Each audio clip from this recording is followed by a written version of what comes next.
ब्राह्मणों को उपहार में देने के लिए हीरे मोती लेकर जा रहे थे। उन्होंने तेनालीराम को भी अपने साथ चलने के लिए कहा। तेनालीराम तुरंत तैयार हो गया। तब राजा घोड़े पर बैठ गए और साथ ही हीरो व मोतियों से भरे हुए 2 थैले भी घोड़े की पीठ पर टांग दिए गए।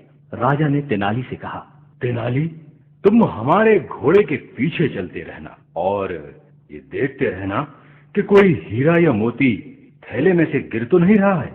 राजा के आदेश अनुसार तेनालीराम घोड़े के पीछे पीछे पैदल चलने लगा। थोड़ी देर बाद हीरे मोतियों के भार से थैले में एक छोटा सा छेद हो गया और उसमें से हीरे मोती जमीन पर गिरने लगे। क्योंकि राजा ने तेनालीराम को देखने के लिए कहा था कि कहीं हीरे मोती गिरे तो उसे वो तुरंत बताए, इसलिए वो उन्हें गिरता हुआ देखता रहा और राजा से कुछ नहीं कहा। चलते चलते वे एक झील के किनारे पहुंचे। वहां राजा घोड़े से उतरकर एक विशाल व घने पेड़ के नीचे विश्राम करने लगे। थोड़ी देर बाद झील के ठंडे पानी में स्नान करने के लिए उन्होंने अपने कपड़े उतारकर तेनालीराम को दे दिए। पानी में उतरते ही वे जोर जोर से बोलने लगे, हरे रामा हरे कृष्ण। कन्नड़ में हरे का अर्थ होता है फाड़ना।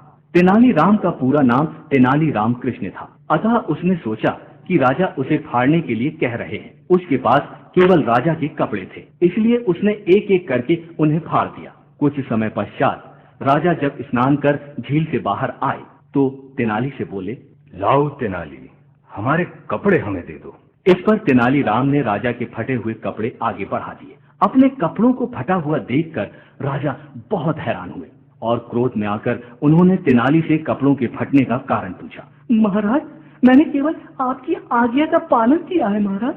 आपने मुझसे हरे कहा, इसलिए मैंने कपड़े फाड़ दिए महाराज। ठीक वैसे ही जिस प्रकार आपने मुझे हीरे मोती गिरते हुए देखने के लिए कहा था ना। राजा पहले तो बहुत हंसे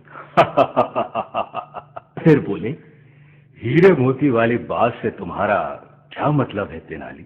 जाओ और जाकर दोनों थैलियां ले आओ। थोड़ी ही देर बाद तेनाली दोनों थैलियां लेकर आया। राजा थैलियां देखकर चकित हो गए। थैलियों में 2 छेद बन गए थे और उनमें से हीरे मोती गायब थे। राजा बोले, इन थैलियों में हीरे मोती नहीं है।